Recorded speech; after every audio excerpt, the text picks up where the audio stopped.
नाजरीन, Pakistan cricket board के एहतजाज और धमकी के बावजूद इमरान खान के बेटों का इंटरव्यू चल गया और वो इंटरव्यू भी एक स्पोर्ट्स चैनल पे चला, किसी और चैनल पे नहीं चला। और ये इंटरव्यू चलाने की नौबत क्यों आई, ये हम आज डिस्कस करने जा रहे हैं। क्यों एक स्पोर्ट्स चैनल को इमरान खान के बेटों का इंटरव्यू नशर करना पड़ा। मैंने अर्ज किया था कि ये प्रेशर अब बढ़ेगा इमरान खान कि बीमारी के हवाले से, उनके इलाज की सहूलतें ना दिए जाने के हवाले से, और वो आपके सामने चीज़ें आना शुरू हो गई हैं। इस पे हम आज डिस्कस करने जा रहे हैं और आपको बताएंगे कि क्यों ये नौबत आई। थोड़ी क्रिकेट, थोड़ी सियासत के साथ मैं हूं अयाज खान। आप जानते हैं कि ये इंटरव्यू किया माइक एथरटन ने। 18 मिनट का ये इंटरव्यू लॉर्ड्स क्रिकेट ग्राउंड के लॉन्ग रूम में एक दिन पहले रिकॉर्ड हुआ और ये तय हुआ कि पहले दिन लंच के वक्फे के दौरान ये इंटरव्यू दिखाया जाएगा। उस पे पाकिस्तान क्रिकेट बोर्ड ने एहतजाज किया और कहा कि ये इंटरव्यू ना चलाया जाए और ये ऑप्शन भी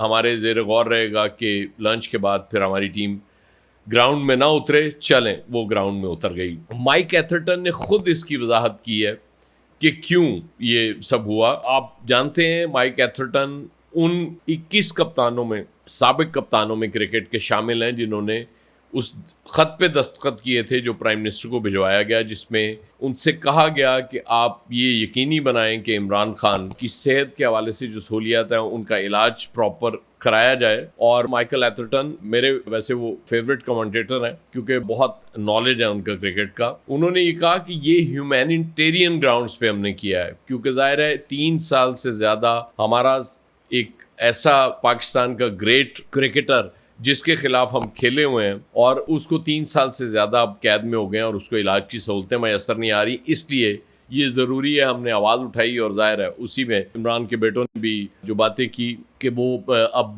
2022 में लास्ट मुलाकात हुई थी जब उन पे अटैक हुआ था और उसके बाद से अब 8 माह से उनकी बात नहीं हुई, और जब बात भी हुई तो अब्रप्टली फ़ोन काट दिया गया, इसलिए वो तसल्ली बख्श मामलात नहीं हो सके।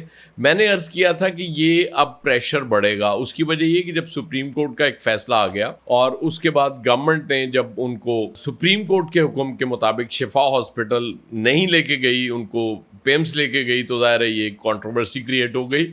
और उसके बाद फिर इंटरनेशनल प्रेशर, और स्पेशली मैंने बरतानिया का जिक्र भी किया था कि बरतानिया से जब प्रेशर आना शुरू होगा तो बड़ा मुश्किल होगा, स्पेशली हमारे हुक्मरान ख़ानदान के लिए। देखते हैं वो इससे कैसे निपटते हैं। लेकिन पीसीबी को भी अब समझ आ गई होगी कि चीज़ें काफ़ी बदल गई हैं क्योंकि इससे पहले कुछ वाक़यात ऐसे हुए हैं, मैं वो भी आपके सामने रखता हूँ। जैसे 2023 और 24 का हमारा जो दौरा ऑस्ट्रेलिया था, पर्थ, मेलबर्न और सिडनी में कुछ ऐसे वाक़यात हुए थे कि शायकीन इमरान खान के हवाले से तस्वीरें और पोस्टर्स लेके आए थे और उन्हें वो पोस्टर्स और तस्वीरें ग्राउंड में ले जाने की इजाज़त नहीं दी गई।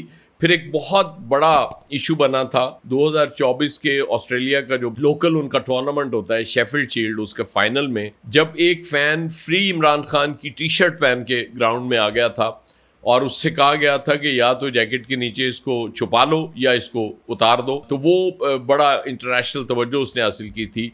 लेकिन उस वक्त तक ज़ाहिर है ये कहा जा रहा था कि स्पोर्ट्स में सियासत की इजाज़त नहीं दी जा सकती, सियासत नहीं की जा सकती, ना सियासी नारेबाजी ग्राउंड में की जा सकती है। और हालांकि सियासत आपको पता है स्पोर्ट्स में बहुत मुद्दत से, स्पेशली क्रिकेट की हम बात करें तो आ चुकी हुई है।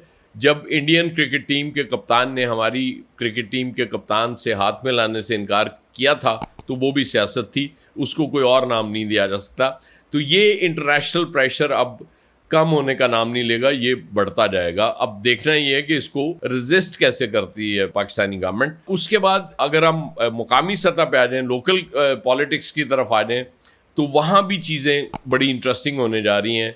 पीटीआई ने अनाउंस किया है कि 3, 4 और 5 सितंबर को अंदरूनी सिंध दौरे करेंगे सोहेल अफरीदी साहब, वज़ीर आला केपी, और उसके बाद 6 सितंबर को कराची में वो जलसा करने जा रहे हैं जिसका उन्होंने अनाउंस किया। और 27 सितंबर का उनका एहतजाज और धरना, वो कह रहे हैं हमारा अपनी जगह मौजूद है और उसी के लिए हम उसको बूस्ट करने के लिए, लोगों को मोबिलाइज करने के लिए ये एफर्ट करने जा रहे हैं। ये इंटरेस्टिंग है। उसके बाद हाफिज नईमुर रहमान जो आजकल आईपीपीज और पेट्रोल की बढ़ती हुई कीमतों के खिलाफ मैदान में निकले हुए हैं और कल बड़ा एहसान किया 50 पैसे सस्ता करके गवर्नमेंट ने। बहरहाल देखते हैं आज इस हवाले से क्या होता है। एक कमेटी भी प्राइम मिनिस्टर साहब ने कहा था कि हम फॉर्म कर दिए, आप उनसे आके मुज़ाकरात कर लें, लेकिन हाफिज नईम पिछली बार की कमेटी से डसे हुए हैं, इसलिए वो इस झांसे में नहीं आए। तो वो भी अनाउंस कर चुके हैं कि 3 सितंबर को हड़ताल होगी और उसके बाद उन्होंने कहा कि हम इस्लामाबाद की तरफ मार्च भी कर सकते हैं। अब एक बड़ी इंटरेस्टिंग बात की हाफिज नईम रहमान ने कि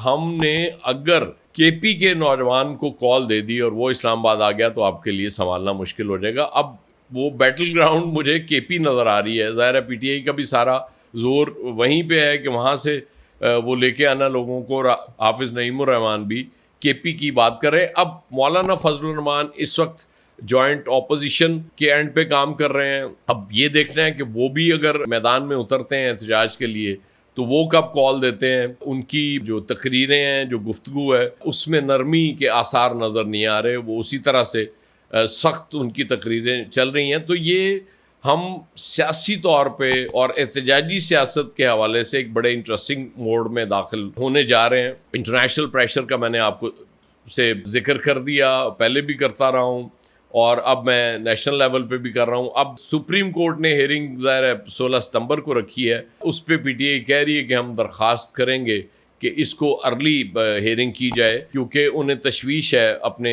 लीडर की सेहत के हवाले से और वो चाहते हैं कि जल्द अज जल्द उनको तिब्बी सहूलियात मुयस्सर आ जाएँ ताकि वो उनको तसल्ली हो जाए कि उनका लीडर प्रॉपर इलाज उसको मिल रहा है। इस सारी सिचुएशन में क्या गवर्नमेंट रीच आउट करेगी?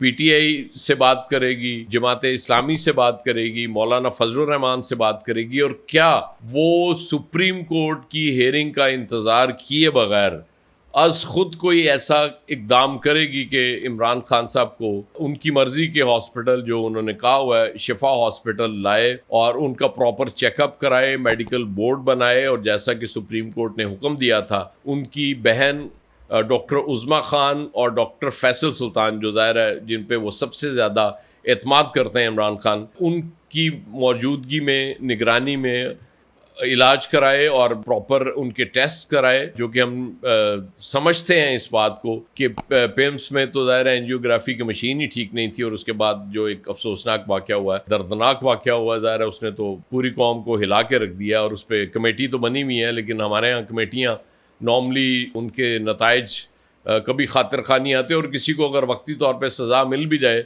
तो फिर आगे चल के उसको जज़ा भी मिल जाती है, अच्छा ओहदा फिर मिल जाया करता है। ये भी अलमिया है हमारा। और जिस तरह से लोग कह रहे हैं कि पुलिस ने वहाँ बहुत कुछ छुपाने की कोशिश की है, वो भी हैरत अंगेज़ है कि कौन सी ऐसी चीज़ थी जब आपने अनाउंस कर दिया कि इतने बच्चे जहाँ बाहर हो गए, उसके बाद क्या छुपाने वाली कौन सी बात थी। बहरहाल ये कंट्रोवर्सीज तो चलती रहती हैं, इसके लिए हमें इंतज़ार करना चाहिए। जब रिपोर्ट आएगी तो फिर देखेंगे। बहरहाल चीज़ें इस रिजीम के लिए, इस गवर्नमेंट के लिए अच्छी नज़र नहीं आ रही।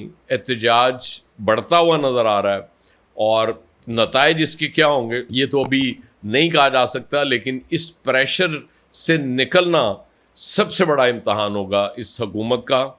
तो क्या ये इस प्रेशर से निकल पाएगी? मुझे नहीं लगता। बहुत शुक्रिया।